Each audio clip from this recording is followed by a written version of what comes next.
Dalam pandangan ilmu hakikat, pujian dan cacian adalah dua sisi dari mata uang yang sama, mata uang yang tidak laku di pasar keabadian. Keduanya hanyalah getaran suara yang lahir dari lisan makhluk, yang pandangannya terbatas, yang pengetahuannya sebatas kulit, dan yang hatinya senantiasa berubah-ubah. Hari ini seseorang bisa memuji setinggi langit karena kepentingannya terpenuhi, namun esok hari ia bisa mencaci maki sedalam jurang karena keinginannya terhalangi. Pujian seringkali datang bukan karena kemuliaan sejati yang ada pada diri, melainkan karena Allah sedang menutupi aib dan kekurangan seorang hamba di mata sesamanya.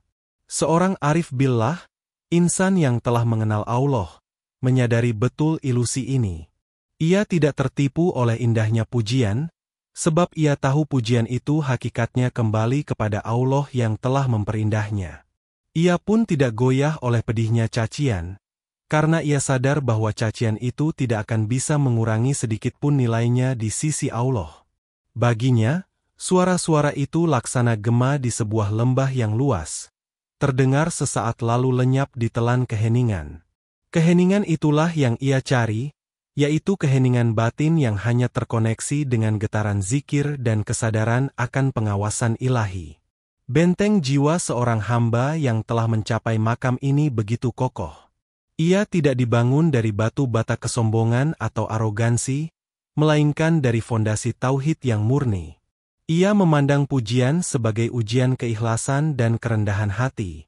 Apakah hatinya condong untuk berterima kasih kepada si pemuji, ataukah ia segera mengembalikan pujian itu kepada pemiliknya yang sejati? Sementara cacian ia pandang sebagai anugerah tersembunyi, sebuah cermin yang dikirimkan Allah untuk menunjukkan noda-noda yang mungkin luput dari pandangannya sendiri. Dengan demikian, seorang hamba tidak lagi menjadi budak dari reaksi emosional. Ia tidak melambung saat dipuji, tidak pula terpuruk saat dicaci. Hatinya telah menemukan titik ekuilibrium, sebuah pusat ketenangan yang tidak terpengaruh oleh gejolak di sekelilingnya. Ia berjalan di muka bumi dengan jiwa yang merdeka, hatinya berlabuh di dermaga ridho ilahi, sementara telinganya hanya menangkap apa yang perlu untuk perbaikan diri, dan menyaring sisanya sebagai kebisingan duniawi yang fana. Sebuah ungkapan masyhur dalam dunia tasawuf berbunyi, "Men arafa nafsahu, fakat arafa rabbahu," yang bermakna, barang siapa mengenal dirinya, maka sungguh ia telah mengenal Tuhannya. Pengenalan diri ini bukanlah sekadar mengetahui nama, asal-usul, atau pencapaian duniawi.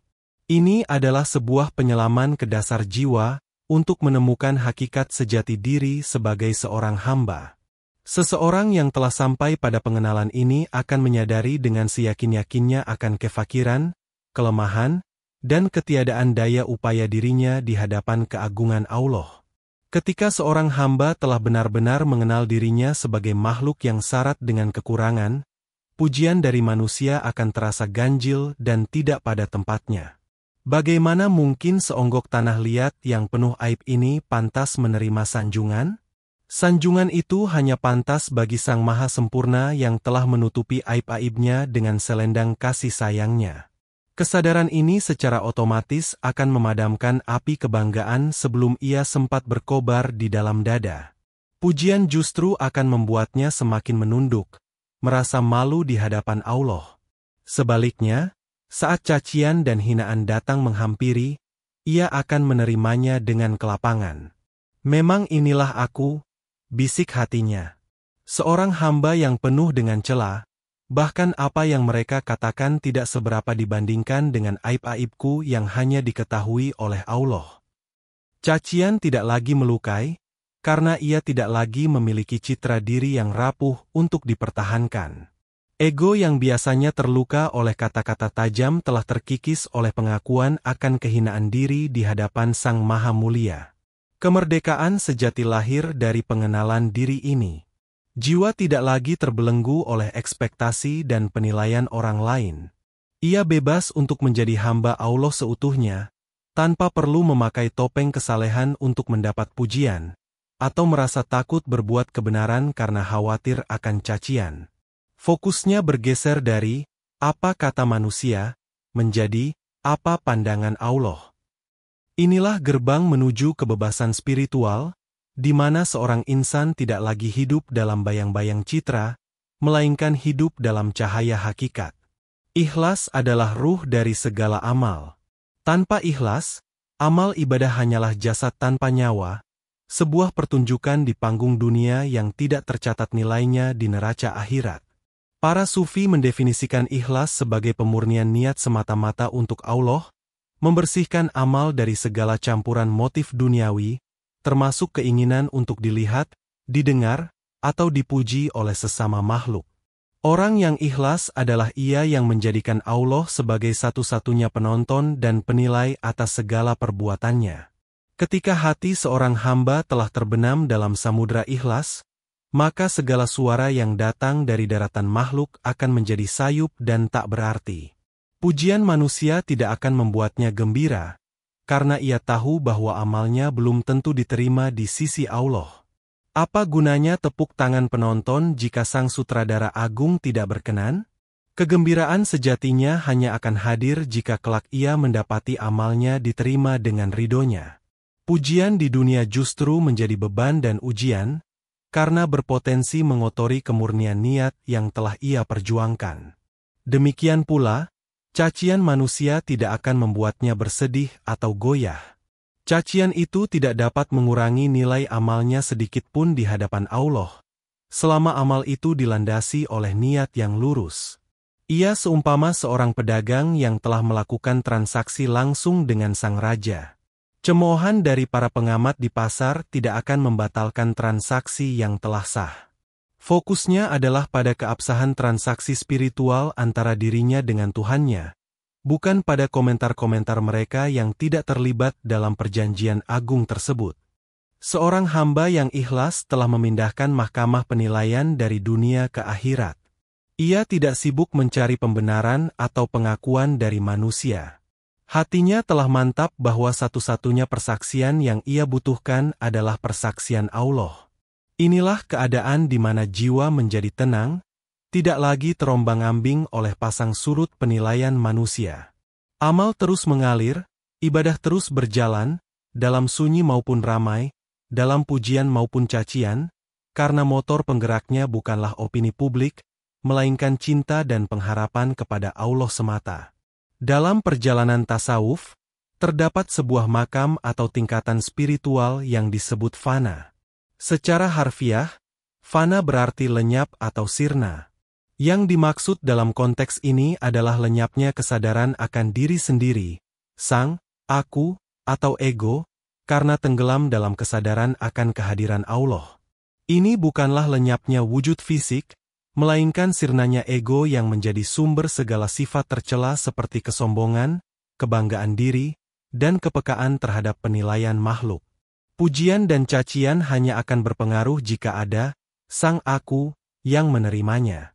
Aku, inilah yang merasa senang ketika dipuji, karena egonya terangkat. Dan, aku, ini jugalah yang merasa sakit dan terhina ketika dicaci, karena harga dirinya direndahkan.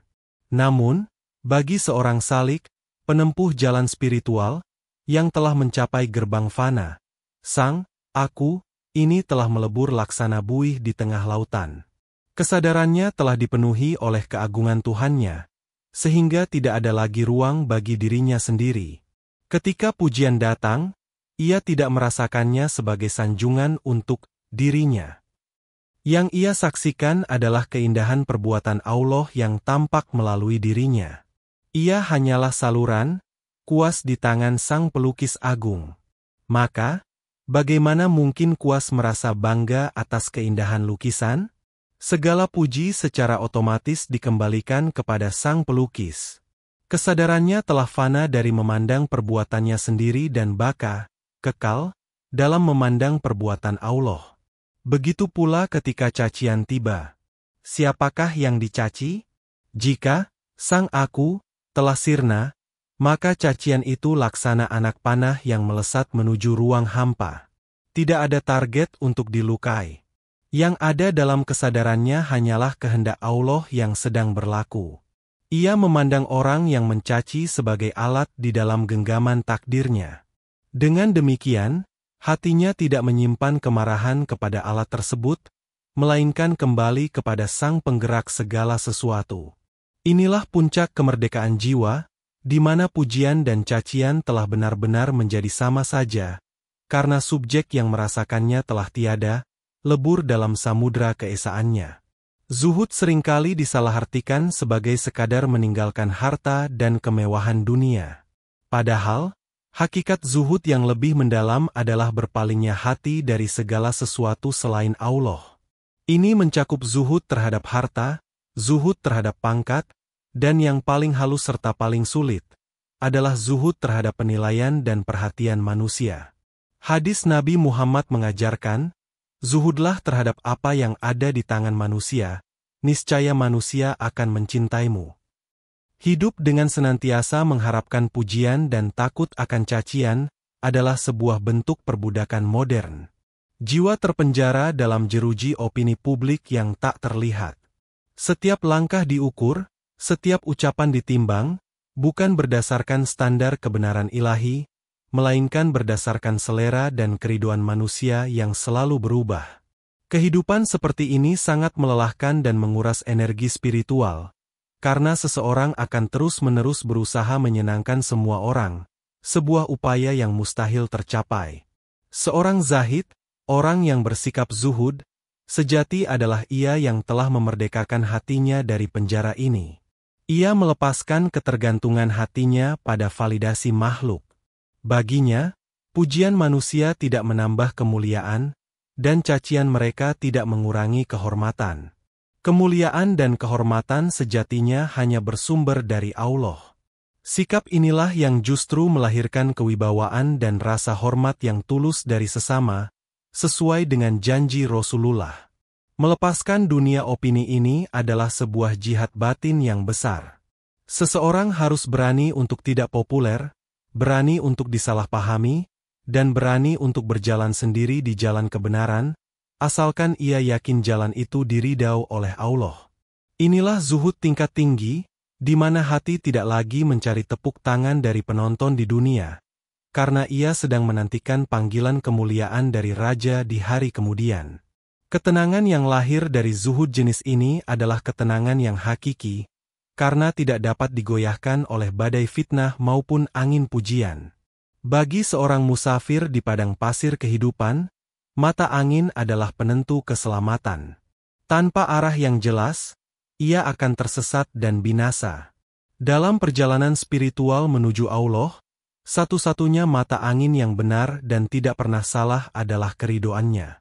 Ketika seorang hamba telah menetapkan ridho Allah sebagai satu-satunya tujuan dan arah dalam hidupnya, maka segala sesuatu yang lain akan kehilangan signifikansinya.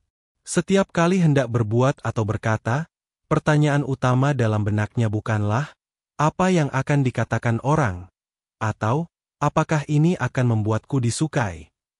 Melainkan, pertanyaannya adalah, apakah ini akan mendatangkan ridho Allah? Kompas batinnya telah terkalibrasi dengan sempurna hanya ke satu arah.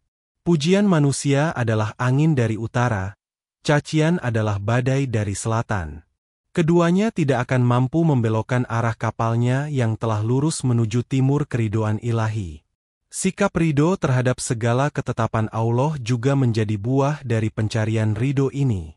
Ia menerima pujian sebagai takdir baik seraya bersyukur, dan menerima cacian sebagai takdir yang terasa pahit seraya bersabar, karena ia yakin keduanya datang dari sumber yang sama dan mengandung hikmah yang besar. Hatinya telah ridho, lapang menerima apapun skenario yang Allah tetapkan untuknya, karena keyakinannya bahwa pilihan Allah bagi hambanya selalu yang terbaik. Dengan menjadikan ridho Allah sebagai puncak cita-cita, seorang hamba akan merasakan manisnya kebebasan. Ia tidak lagi terbebani untuk memenuhi standar manusia yang beragam dan seringkali bertentangan. Ia hanya perlu memenuhi satu standar, yaitu standar yang ditetapkan oleh Sang Pencipta. Ini menyederhanakan kehidupan, menjernihkan pikiran, dan melapangkan hati. Perjalanan hidupnya menjadi ringan dan penuh makna, karena setiap langkahnya adalah ibadah yang ditujukan untuk meraih cinta dan keridhaan dari Sang Kekasih sejati. Dalam kacamata para sufi, setiap peristiwa dan setiap orang yang hadir dalam kehidupan seorang hamba adalah cermin. Mereka bukanlah sumber aksi yang independen, melainkan medium di mana sifat-sifat, asma, dan perbuatan, afal, Allah terefleksi. Memandang pujian dan cacian melalui lensa ini akan mengubah total cara seseorang meresponnya. Fokusnya tidak lagi tertuju pada cermin, manusia yang memuji atau mencaci, melainkan pada realitas yang terpantul di dalamnya. Ketika seseorang datang dengan pujian, seorang arif tidak akan melihat orang itu, tetapi melihat Allah yang sedang menampakkan sifatnya, Al-Jamil, yang maha indah, dan As-Sattar, yang maha menutupi aib. Ia menyadari bahwa kebaikan yang dipuji orang lain pada dirinya sesungguhnya adalah kebaikan Allah yang dipinjamkan kepadanya, atau aib dirinya yang sedang ditutupi olehnya. Responnya bukanlah kebanggaan diri, melainkan rasa syukur dan malu yang mendalam kepada Allah. Pujian itu menjadi pengingat akan kemurahan Tuhannya. Sebaliknya, ketika seseorang datang dengan cacian atau hinaan, ia tidak melihat orang itu sebagai musuh. Ia melihatnya sebagai cermin yang sedang memantulkan kekurangan dalam dirinya yang perlu diperbaiki. Mungkin lidah orang itu digerakkan oleh Allah, Sang Al-Habir, yang maha mengetahui, untuk memberitahunya tentang penyakit hati atau akhlak buruk yang tersembunyi. Responnya bukanlah kemarahan atau dendam, melainkan introspeksi dan istighfar. Cacian itu menjadi obat pahit yang dikirimkan oleh Sang Maha Penyembuh untuk kesehatan spiritualnya. Dengan memandang sesama sebagai cermin, interaksi sosial berubah menjadi ladang zikir dan makrifat. Tidak ada lagi ruang untuk kebencian pribadi atau kebanggaan diri. Setiap pujian adalah panggilan untuk bersyukur, dan setiap cacian adalah panggilan untuk bertaubat. Hati menjadi bersih dari keterikatan pada makhluk, karena ia senantiasa sibuk berdialog dengan Sang Pemilik cermin, Allah, dalam setiap pantulan yang dilihatnya. Jalan keteguhan hati di tengah badai pujian dan cacian bukanlah jalan yang baru. Ia adalah jalan yang telah dirintis dan diwariskan oleh para manusia termulia, para nabi, para wali, dan para kekasih Allah. Mereka adalah teladan sempurna tentang bagaimana menambatkan hati hanya kepada Sang Pencipta, sementara tubuh berinteraksi di tengah-tengah ciptaan. Kehidupan mereka adalah bukti nyata bahwa martabat sejati tidak pernah bergantung pada penilaian manusia. Lihatlah jejak langkah Nabi Muhammad. Beliau dipuji sebagai Al-Amin, yang terpercaya, oleh kaumnya. Namun pujian itu tidak membuatnya lengah. Ketika wahyu datang, beliau dicaci sebagai penyihir, orang gila, dan pemecah belah. Namun, cacian itu tidak pernah menghentikan langkah dakwahnya. Hatinya tetap teguh, pandangannya lurus ke depan, karena misinya bukanlah untuk mencari popularitas di kalangan kaumnya, melainkan untuk menunaikan amanah dari Tuhannya. Begitu pula kisah para nabi lainnya. Nabi Yusuf dilemparkan ke sumur oleh saudara-saudaranya, difitnah, dan dipenjara. Namun kehinaan di mata manusia tidak mengurangi kemuliaannya di sisi Allah. Kemudian ia diangkat menjadi bendahara negara, dipuji dan dihormati. Namun pujian itu tidak membuatnya lupa diri. Hatinya tetap sama, hati seorang hamba yang berserah diri sepenuhnya kepada ketetapan Tuhannya. Para wali sufi pun menapaki jejak yang sama. Imam Al-Ghazali mengingatkan bahwa pujian dapat menjadi jurang kebinasaan, sementara para ulama lain justru bersyukur ketika dicela, menganggapnya sebagai hadiah yang membersihkan dosa. Mereka mengajarkan bahwa seorang hamba harus lebih takut pada pujian yang tersembunyi daripada cacian yang terang-terangan, karena pujian dapat melahirkan penyakit ujub, bangga diri, yang mematikan amal.